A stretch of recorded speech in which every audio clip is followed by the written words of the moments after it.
Some agents talk about success, others chase it, but only a few are willing to climb for it. Welcome to the Climb, the podcast built for real estate agents who refuse to stay stuck. Hosted by Nathan Bush, this show is more than just strategies and market updates. It's about the mindset, the moves, and the momentum that turns struggling agents into top producers. Every episode, we bring you real conversations with industry leaders, breakthrough tactics, tips, and tools you can actually use, and the unfiltered truth about what it takes to build a thriving real estate business. No fluff, no gimmicks, just the hard-earned insights from those who've made the climb and those climbing with you. If you're serious about leveling up, hit subscribe, leave a review, and share this episode with another agent who's ready to step up. The climb is tough, but you don't have to do it alone. Now, let's get to work. What is up, guys, and welcome back to The Climb. Whether you're a brand new agent or a seasoned pro looking to break through to top status, you're in the right place. This podcast is all about helping you navigate the challenges, sharpen your skills, and build a thriving real estate business. In today's episode, I am thrilled. I have got a staple in St. Louis since 1999. David Hayes has been crushing the real estate game. 30 transactions per month on a regular, 30 transactions per year on a regular basis, 70 transactions at his peak, which is an insane amount of real estate transactions. If you haven't learned from David Hayes yet, you are completely missing the boat. And we're going to cover a number of different things, all the way from strategies to tactics to tips that he uses, tools that he uses, so you can help grow your real estate business. So stick around because you don't want to miss this. But before we jump in, if you haven't already, make sure to join our exclusive Facebook group. This is where we keep the conversation going after the show. This is where I share tips and tools, and we all collaborate as a network and connect with each other, with other growth-minded agents just like you.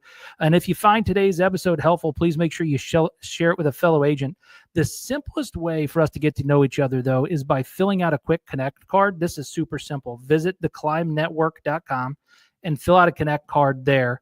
When you do, you'll get access to resources that'll help fuel your success, like the Agent Success Blueprint, the 90-day real estate growth plan, and a number of other tools that I've designed and my team has helped design and build for you. And when you do that, then it'll also send you a link to the Facebook group so you can get access. All right, let's jump right in. Welcome to the show, David. Appreciate you taking the time out of your day to connect with the audience and get to know you a little bit. Thanks for having me, Nathan. I appreciate it. I'm going to use your intro in all my presentations from now on. Isn't that fun? Yeah, that was cool. Thank you for that. As a side note, my daughter actually helped me build that in Canva. So that's one of the unique things that I guess when you have a family of entrepreneurs, that's just what you do, is you just work. So yeah, that work ethic is genetic, I think. So I do too. So tell me a little bit about David Hayes. Tell me about the origination story, where you came from, and how you got into real estate. So grew up in North County. Dad worked at McDonnell Douglas. Up there, everybody either worked for Mac or they worked for Ford or Chevrolet, stuff like that. Went into the Army after high school. Spent 3 years, active there. Spent a few years in reserves after that. Met my wife up there. We worked at Kmart together, and we got married, and just kind of did the normal thing. Had some kids, got jobs, did all that thing, And I was at Monsanto. We both worked there eventually, and I realized that I wasn't going to be able to see my kids much if I was working the schedule that I was working. So I started to kind of endeavor a new career, and just kind of landed on real estate on accident one day, and worked out really well. I liked it right from the start, had good success my first year, and just kind of evolved from there. Yeah, you said you had good success your first year. What's really interesting is I've done a couple of podcasts now with real estate agents, and I learned that most real estate agents don't have success their first year. In fact, most real estate agents don't have success for a real long time. I think there's something like 12,000 or something registered Missouri agents and 6,000 transactions a year going on. So there's a whole boatload of people who experience a number of challenges and they give up. What was that first year challenge that you dealt with that you overcame and got to it? I think it was one of those deals where you just have to let everybody know what you're doing, and you have to consistently do that throughout your career because people forget. And my first year, I was at the office at 9. I was home after showing property sometimes, 6, 7, 8 o'clock at night. It was one of those things where I realized early by watching the other agents in the office that this wasn't a sit around, let the business come to you thing. It's a you going out there and grabbing it thing. And that's what I did. And, I did that probably the first 10 years, probably very consistently over the first 10 years. That's how I worked. Yeah. So I'm sure, that's a lot of hours. How did you stay motivated in those early years then? Well, success motivates me. That's how I figure how I'm doing well is if I'm closing deals, I'm kind of a stand them up, knock them down kind of agent. I don't spend a lot of time, generating business. It more comes from networking, things like that, past clients.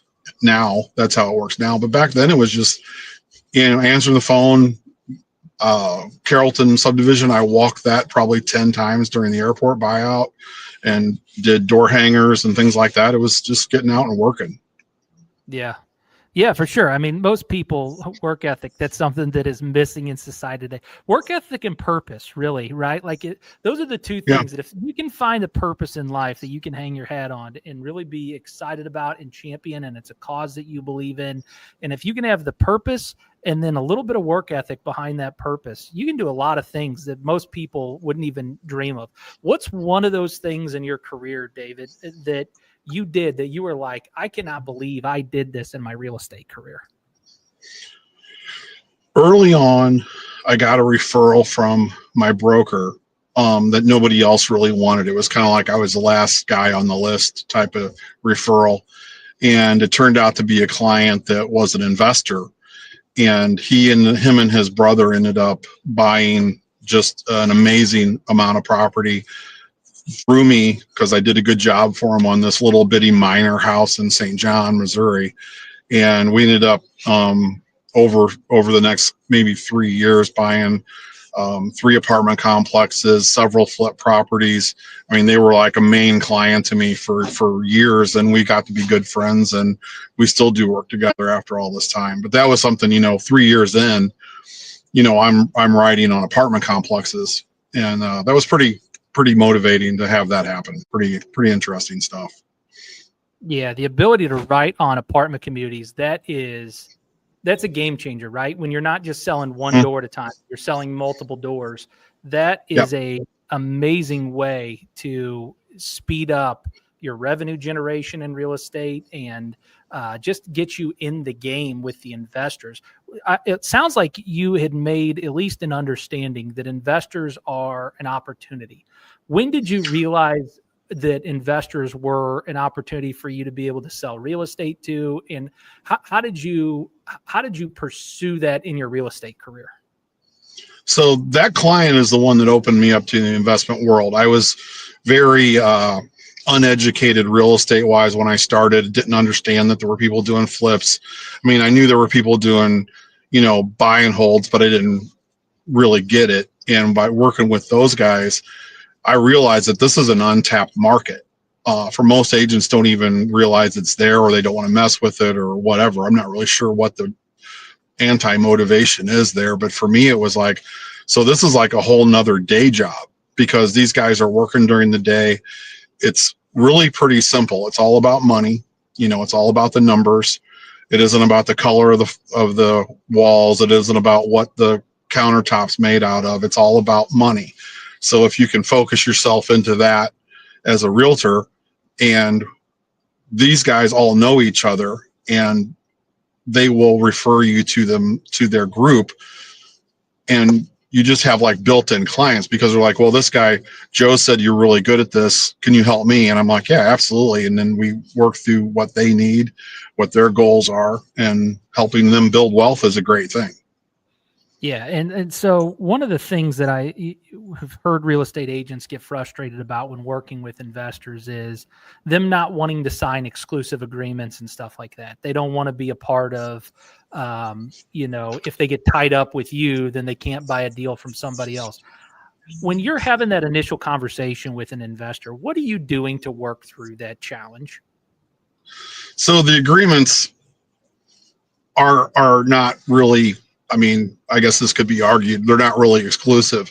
If I take a client and I show them 123 Easy Street, then that property is one that they should buy through me if in fact they're going to buy it. But that doesn't mean the one next door that another agent shows them, they can buy that through that agent. It's one of those things. And a lot of times I'll put like one single address on there, but most of my guys now, we signed a buyer's agency agreement for a year, and then we just re-up it every January and go from there. Once they trust you and you go through that document with them and help them understand what's actually there, it's not a problem anymore for me anyway.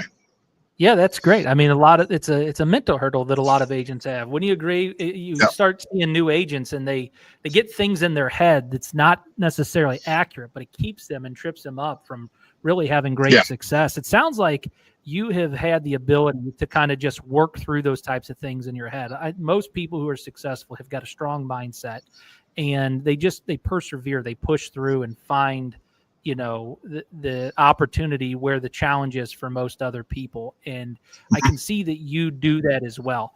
What are you doing today to find clients? You said most of them come by referrals, or what are you doing specifically now in order to farm a market and get more deals? So my farm is primarily my networking groups and my past clients, friends and family. And the way I attacked that is I have my SOI mailed to monthly, quarterly. It kind of depends on where they're at, what they're doing. And I have a company do that for me, so I don't have to worry about that happening.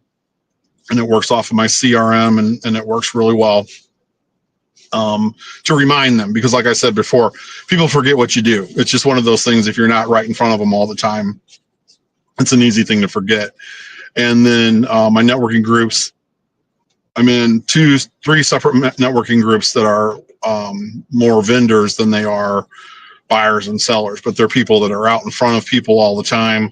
They're, everything from, roofers to financial planners, family law attorneys. That's a great resource for me.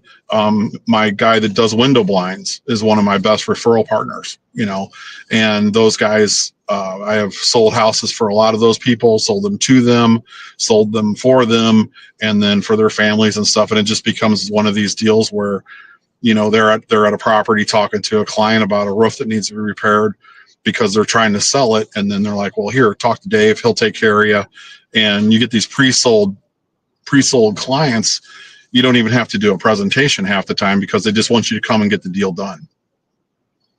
Yeah, that's something that's so critical, guys. We're talking, if you're listening online, if you just jumped in midway through the conversation, we're talking with David Hayes, who in his best performing year did over 70 transactions, does 30 transactions consistently a year, has been licensed since 1999, currently with Berkshire Hathaway, and is an incredible real estate producer, top producer. And that's one of the reasons why I put this show together for you guys, was I wanted you to hear from top people how they are finding deals, how they're working through deals, and the way that they're actually getting these high levels of transactions done. So you're not one of those 6,000 agents who are not participating. I want you guys in and making money and doing a good job and building your wealth through real estate.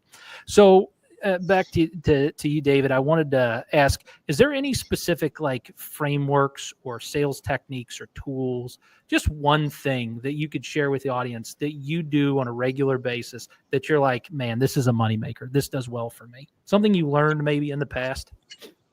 Yeah, I think the most important thing on my marketing budget every year is my networking groups. Those have done, I have one of them that I've been a member of probably for 10 or 11 years now. And one year they got me 18 deals. Holy cow. And that's a group of 20 people. Okay. Now, that doesn't happen every year, but it did happen, and they average probably 5 to 6 a year from this group, and they're a good referral source too. So I have people to refer my clients to, and that's a big part of our business. But yeah, I'd say the networking is the number one thing for me. How do you get the network? Because that's a skill, right? So getting somebody to send you a referral is a skill. What is it that you say to your network, or how do you, on a regular basis, how do you interact with your network in a way that gets them to want to send you transactions? Because obviously providing great service like you do and making sure you take care of the customers is one way. But what are you saying and doing with the network when you're face to face, or is it behind the scenes that gets them to send you so many deals? It's kind of a behind the scenes thing. It's one of these deals where, we'll meet up for lunch or for a coffee in the morning, and we'll talk, and you get to be friends. And some of these people, are really good friends of mine now after all these years. We go to each other's kids' weddings. We're there for each other when life is tough. And I can give you a whole story about that if you want, but it's a lot longer than we have time for. But you just get to know these people and get to be friends with them, and through not only working together that way, but becoming someone that they trust and that they like, you become their go-to person. And it really does work. It's work. Networking is not an easy thing for a lot of people, for most people, in fact. But once you develop this repertoire with them, next thing you know, you're 10 years in and been doing business together for a long time and have multiple successful experiences. Yeah, it's not a matter of running another Facebook ad. It's not a matter of posting online or social media. It's not a matter of the email database. You'll hear all this stuff online from gurus and people. And some of that stuff does work. Okay. I'm not going to diminish the fact that it's important to be able to market and advertise yourself. But if you listen to the top producers who are crushing the game and getting infinite amount of deals, and it seems like that their livelihoods are taken care of, their families are taken care of, it's because they go into the market just like you do, and they build a network, and they add value to other people's life. And when they do that, in return, by proximity of being the person, the go-to person that other people know, like, and trust, it sounds like that they're the ones that are referring you business. How did you pick this skill up? Is this something you've always had, David, or did you learn how to network over time? Oh, I had to learn it. Coming from the background that I did which was corporate and military, they don't train you that way. That's not something that they work on. And I don't think networking is really a natural thing for most people. So when I was first going, I have to get there and get all pumped up for it and go in and shake hands and talk, and kind of force myself into it. Now it's just a natural thing. It's been 20 years, 25 years now. And so walking into an environment like that, I can tell who's good at it. I can tell who's not good at it right away. And the people that I know that are struggling are the ones that I usually walk up to talk to initially, and make sure that I make them feel comfortable and try to help them kind of get the ball rolling on their own personality. That initial, oh my God, I don't know who any. That's the thing. You gotta learn it, and you gotta leave all your baggage at home. If you're having a bad day, we always talk about, leave your problems in the car, come in, do your thing, and then those problems will be there when you're done. You'll still have clients that are mad, or title companies that can't get anything done, or another agent that's not calling you back. That's always going to be there. But when you're doing the networking, you just got to walk in there and knock it out, and hit that home run once in a while. Yeah, for sure. Let's have some real talk now. What do you think are some of the biggest mistakes that agents are making right now? Biggest mistakes? Oh, Lordy. I'm sure you see it in the office. Yeah, I think a lot of it is just that expectation that people are gonna give you business just offhand, and that's just not going to happen. You have to get out there and chase it. A lot of agents that I see, we have a lot of turmoil in the business right now with new lawsuits and things like that, and just a lot of different things that are outside of what our clients really care about. And when it comes to that kind of thing, you just have to take care of the clients and not worry about it. The new agency issues that we have, commission and all that. The one thing we know for sure is nothing's going to stay the same. It's always going to be changing, and you just have to get out there and knock out the deal for your client. And if you let too much of this outside influence, whether it's politics or lawsuits or whatever, you just got to let that go and get out there and meet your people, do the thing, make their goals come true.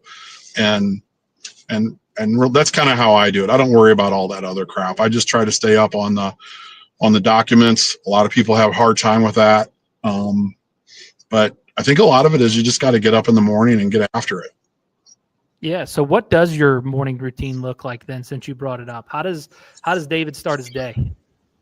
Okay. So I am up at 5:30 in the morning, every morning, 7 days a week. I take my girlfriend here, Jackie, in my back seat, my dog. We go for a walk first thing in the morning. While I'm doing that, my coffee's brewing. This morning I had 8 o'clock with a client for breakfast, a client and his partner, investor client. I ran a couple of errands. I have another meeting. I got a meeting at 1 o'clock with another client. Looking at a house at 2:30, and then I'm going to a real estate investor networking event at 5. Tomorrow I have back-to-back networking events till 1, and then another property tour, and then another real estate investor networking event tomorrow. So that's 2 days. So yeah, so there's a misnomer that you have to hustle, right? So this is my own personal belief. There's a misnomer that you have to hustle, that you have to grind it out. There are times that you have to do that. There's days that you have that. Yeah. There's calendars that get lined up. But because you do the hustle days when it's the hustle day, then you have routines that you get set up so that you're not working 24/7, 365. Or David, do you just subscribe to the list of work 24/7, 365 as a real estate agent? Oh, no. The whole reason I came into real estate was to watch my kids play baseball and softball and football and all that. I never missed a game in the entire time that my kids were doing that. I am very hardcore about my schedule. I schedule myself off, and that's non-negotiable. Because I have a 4-year-old grandson now, and I want to spend time with him. I'm an outdoorsman. I like to hunt and camp and fish. I work so that I can play. I don't work so I can work. And within that, once I figured that out, that's one of the things one of my mentors told me, you need to learn how to say no once in a while. And how I do that is if a client says, hey, can we look at this, Tuesday at noon? Well, we can't because I'm in networking that day. So what I tell them is I'm booked up. How do these other times work for you? And then those other times don't include times that I have scheduled events with my kids or just being off or, whatever I have going. So I'm hardcore about my schedule. If it's not on my calendar, it doesn't exist. Yeah, that's so many top producing agents are exactly the same way. And every time I have one of these conversations, I learn so much more about this. And the line, "I'm booked up," guys. I don't know if you heard that or not, but that's so slick. "I'm booked up right now. I've got these times available. Which ones work better for you?" That is so slick. And I've never had a client complain about it. Not one time in all these years, not once. So, yeah, I remember growing up, my dad used to take me fishing in Montauk, and it's been a long time since I've been able to set aside some time for myself to go fishing in Montauk. But I think from this conversation, I'm learning how to do it. Yeah. I try to once a month go on a little trip, whether it's a hunting trip, fishing trip, maybe camping, whatever. That's my new thing for this year is I'm being really specific about scheduling events like that. Sunday, I didn't do anything. Went to church, hung out with my kids. That was it. Saturday, a friend of mine who was a client at the same time, we drove around Herman looking for property out there. And to me, that's kind of like having a day off, driving around out in the country and looking at farm properties and that kind of stuff. That's bonus time for me as a realtor. So For sure. We're pushing up on 30 minutes. I have a couple more questions for you, and then we'll wrap up. But just to kind of change gears here, because I really want to help, if people are struggling when they first get started in real estate, to stick with it. What's one thing that if you had to start over, you would have done differently from the very beginning that now? Knowing now, well, when I started, the internet was coming into play real hard into real estate with Zillow and Realtor.com. And a lot of agents thought that it was going to kill off real estate agents. And my take on it was different. It was probably it's just going to make things faster. And that's the case. We have DocuSign, we have all these things that make our deals, our transactions go quicker, and we're a lot more efficient now. What I tell new agents, if they ask me, what I tell them is embrace the technology, embrace social media. One lady came into our office, she was a rookie, and I told her, I said, if I was coming into this business now, everything I did would be on social media. If I went to look at one house or 50 houses, or I went to class or anything like that, it would be on social media. And she really took that to heart. And she was Rookie of the Year that year for our office. She did very well. And I think if you're coming into it now, education is key. You have to be competent in this business, and then letting people know what you're doing. And social media is, effectively free, and it really does work. Yeah, because what you were so strategic about teaching her that I just learned it in 2 seconds from what you were explaining is you're a big networking guy. You've built your entire business on network. But what you're saying is that you're allowing her network to see what she's doing and the level of service that she's providing for the client if she does it in the right ways.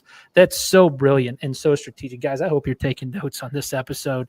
David, this is incredible. I got one lightning fire round of questions for you, and then we'll wrap up. But lightning fire round of questions. Are you ready for these? Go for it. All right. Favorite book? One I'm reading right now, Buy Back Your Time. Love it. Go-to software? Go-to software right now is SkySlope. I'm trying to learn new document software for my new brokerage. The most prominent social media platform that you get business from? Facebook. The number one sales tool that you use in every conversation?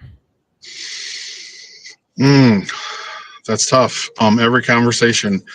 Again, I'm going to go back to what are your goals? What do you want from me? What do you want to accomplish with this process? Love it. Love it. David, if people are trying to get a hold of you and they'd like to learn more about you, maybe even have a conversation with you, where can they go to get in contact with you? Best way is to text or call me. Generally, that's the easiest thing. All right.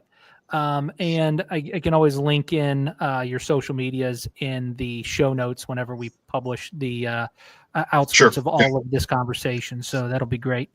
So much thank you for joining me today and being a part of this conversation. I'm going to wrap up here, but I appreciate you being on the show. Thank you. Thanks for having me. I really appreciate it a lot. Yeah, great. There you guys have it. You have David Hayes, who, again, 70 transactions in his best year, averages 30 transactions a year, helped a lady become Rookie of the Year, works with Berkshire Hathaway now. You're hearing from a top producer that has been able to really dive into not just the real estate agent aspect, but the real estate agent working with investors and have significant success. Incredible tools. Ask the whole tool about I'm booked up right now, but I've got this date or that date, which date works better for you. A number of different tools that were shared, from asking what your goals are and needs are. The whole aspect of sharing everything you do in your first year as an agent, everything you're working on, everywhere you're going on social media, so that you can help establish an understanding with your network of what you do. Guys, so many good gems and gold that were in this episode.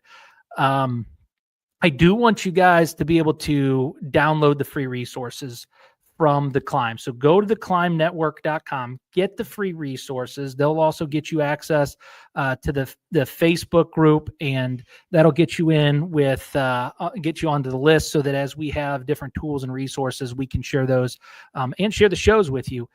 If you're ready to climb higher, I'd love to hear from you. Reach out and share your story. Let's get connected, guys, and we'll level up together. Subscribe, share, and leave a review for the show. If you found this episode valuable, help us share the show with other agents. Other agents are going to get even more value out of this.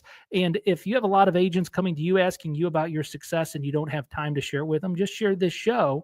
And that way you can have an easy lead in for that person to say, hey, I tell you what, I don't have a lot of time to spend with you right now, but there was a great episode on this show with David Hayes. Here you go.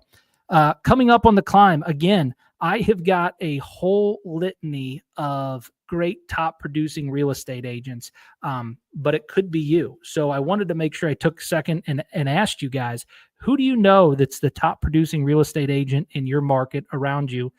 Send them my information, my contact information. Get them in contact with me, whether it's a DM on Facebook or whether it's through theclimbnetwork.com. Get them in communication with me, because I'd love to have them on the show. If there's somebody that you'd love to have access to, just share their names with me as well, and I'll see if I can also get them on the show to have that information with you.